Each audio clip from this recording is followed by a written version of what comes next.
When Princess Leia Organa was being held prisoner aboard the Death Star, her resolve was strong enough to resist standard Imperial interrogation techniques. When Grand Moff Tarkin threatened to destroy her entire home planet of Alderaan, Leia seemed to break.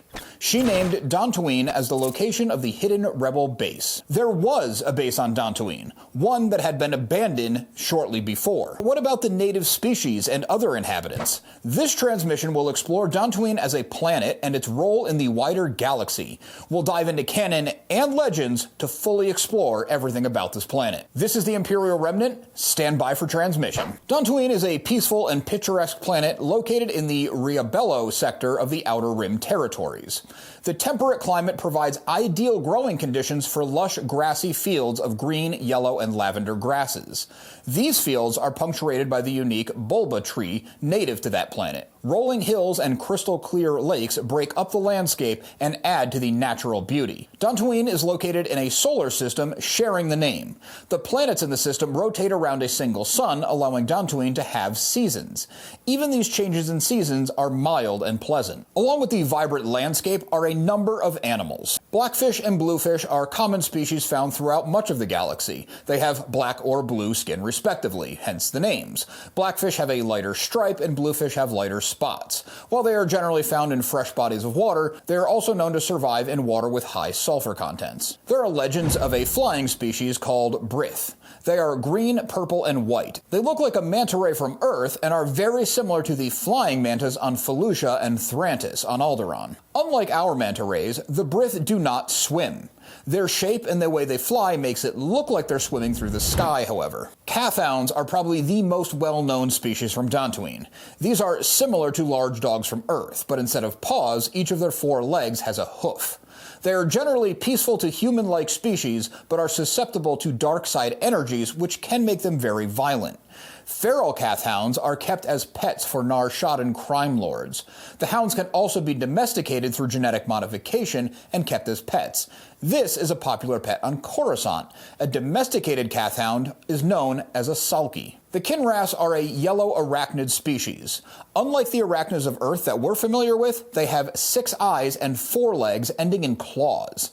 They can be violent if they sense a threat, but are mostly peaceful if left alone. This species is also found on the Wookiee homeworld of Kashyyyk. Lygric are an insectoid species with strong exoskeletons and 6 legs. Each one is just as lethal as the next. Their heads have horns and they have pale red eyes. It's possible that their vision is based on the infrared spectrum, as they were mostly subterranean. No inhabitants of Dantooine knew that these bugs even existed on the planet until Darth Malak and his Sith Empire attacked the Jedi Enclave on the planet.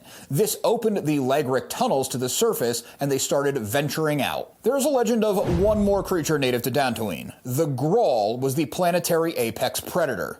They were said to be very similar to the raincors found on Dathomir, aside from having a greenish skin tone rather than brown and having horns protruding from their massive heads. The beasts could be domesticated with some serious effort, but they were seen as such a threat that the Jedi Order even tasked at least one Padawan with killing a pair of them as part of their Jedi trials. The oldest settlement on Dantooine never grew past the size of a small town. It had a relatively large central building, and the town itself was a trading hub for the planet. In 318 BBY, an Everini woman called Marta Rowe stopped in this town searching for more of her people. This was the era of the High Republic, where the Jedi Order was strong, widespread, and uncorrupted by the politics that would undermine their efforts going into the prequel era. Rowe was part of a cult called the Path of the Open Hand. This cult believed that no individual should use the Force, especially the Jedi. She is also the great-great-grandmother of the Nihil leader, Marchion Ro, that would cause so much chaos and death in the galaxy. In 232 BBY, the Galactic Republic inaugurated its Starlight Beacon space station, a station that was meant to serve as a hub to connect the core worlds with the further out planets considered frontier space. The station had a biosphere recreating the jungles of Dantooine. When the Great Hyperspace Disaster occurred, the 18th tracked emergence was in the Dantooine system. These emergences were pieces of ship scrap exiting hyperspace and causing a lot of damage. In 22 BBY, BBY, the Jedi Council sent Jedi Master Mace Windu and a contingent of clone soldiers to Dantooine to save the planet from Separatist forces. These forces planned on exploiting the peaceful world. The battle was almost lost, but Windu's battle acumen and the clones' dedication to the Republic eventually won the day. In 2 BBY, Senator Mon Mothma, who was always outspoken against the tyrannical empire,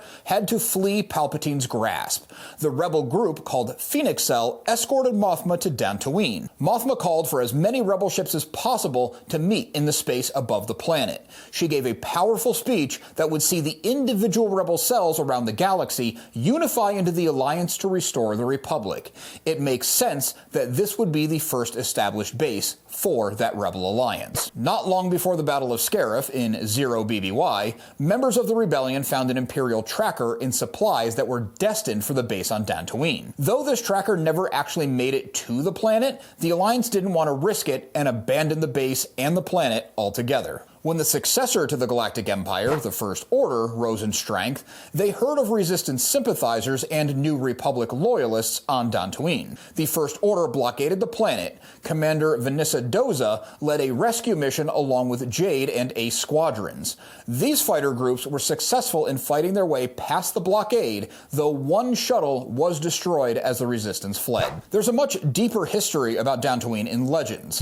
Thousands of years before the Clone Wars, the Rakata and their infinite empire set up settlements on the planet. They built massive structures, one of which contained a star map, which was a technology that ran on dark side energy of the Force. This was part of a map that pointed to the Star Forge, an automated shipyard that would consume matter to spit out the most powerful army the galaxy had ever seen. Around 4000 BBY, the Galactic Republic was pushing hard for expansion into the Outer Rim territories. The Jedi Order protected the new settlers on Dantooine. A few years later, after this settlement endeavor, Jedi Master Voto Siosk Boss established a Jedi Enclave.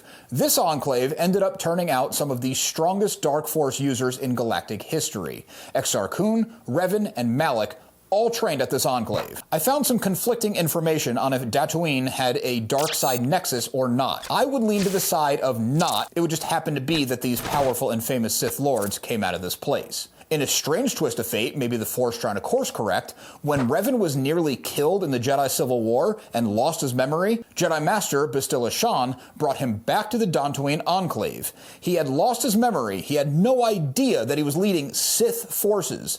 The Jedi Order retrained him in the ways of the light. When Revan's memory finally returned, he chose this time to stay on the light side. In 3956 BBY, Darth Malak returned to Dantooine and destroyed the Jedi Enclave along with several settlements. The Sith took over and occupied the planet until their ultimate collapse about a year later. In 3951 BBY, inhabitants of the planet, led by their political leader, Tarina Adair, constructed a new outpost, Kunda. This was an attempt to start establishing civilization and independence once again. With the power vacuum caused by the occupying Sith Empire no longer in charge, mercenaries, backed by the Zerka Corporation, took over everything, stealing resources and fencing Jedi relics. These mercenaries attacked Kunda, but were repelled by Adair along with Jedi Master Vrook Lamar and an exiled Jedi called Mitra Surik. In a crossover of Canon and Legends, in 1 BBY, Darth Vader was captured on Kamino and taken to the base on Dantooine. At the same time, Boba Fett was tracking the rebels who had Vader prisoner. The base was abandoned just as it was in canon, but the legend suggests that it was Boba Fett who planted the tracker that spurred the rebellion to abandon the base. After the destruction of Alderaan, the Empire claimed the abandoned rebel base on Dantooine and discovered Jedi cloning facilities.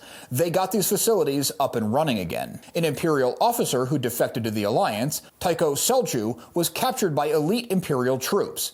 He sent an emergency transmission to Rogue Squadron that was close to Dantooine. Rogue Group was being led by Luke Skywalker at this time. Skywalker led the rescue mission and was not only successful in recovering Selchu, but a good deal of an Imperial intelligence as well. Early in the Yuuzhan Vong War, Anakin Solo took his aunt, Mara Jade Skywalker, to Dantooine to get away from the conflict. Jade was very ill. As Jade recovered, Anakin had something of a rebirth where he developed as a man and a Jedi. Their time of peace didn't last long. The Vong caught up with them. Leia Organa Solo, Jaina Solo, and Gavin Darklighter, as well as Luke Skywalker and Jason Solo, all converged on Dantooine to help Anakin and Mara Jade. While our heroes made it out alive, a pupil of Luke's new Jedi Order, Kip Duran, saw a grave over a mile in length with the bones of hundreds, maybe thousands, of dead Duntari, the native people of Dantooine that were sacrificed to the Yuuzhan Vong gods. Dantooine was mentioned just a single time in A New Hope in 1977.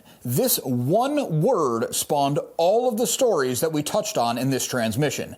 Many Star Wars legends and stories of the Old Republic, which is something of a gray area between Canon and Legends, fleshed out the planet greatly. Online rumors say that early drafts of The Force Awakens had Dantooine as the planet converted into Starkiller Base, not Ilum. In this version, Starkiller was called Doomstar. Another rumor claims that the evacuation of the Dantooine base was going to be part of Rogue One. At the time of this recording, Andor Season 2 is about 6 weeks away. There are currently rumors circulating that Dantooine will show up in that highly anticipated fan-favorite series. If you want to talk more about Star Wars, join the conversation on Discord. I have a link in the description of every video. It's completely free. Check out this transmission next for more on planets from the Star Wars galaxy.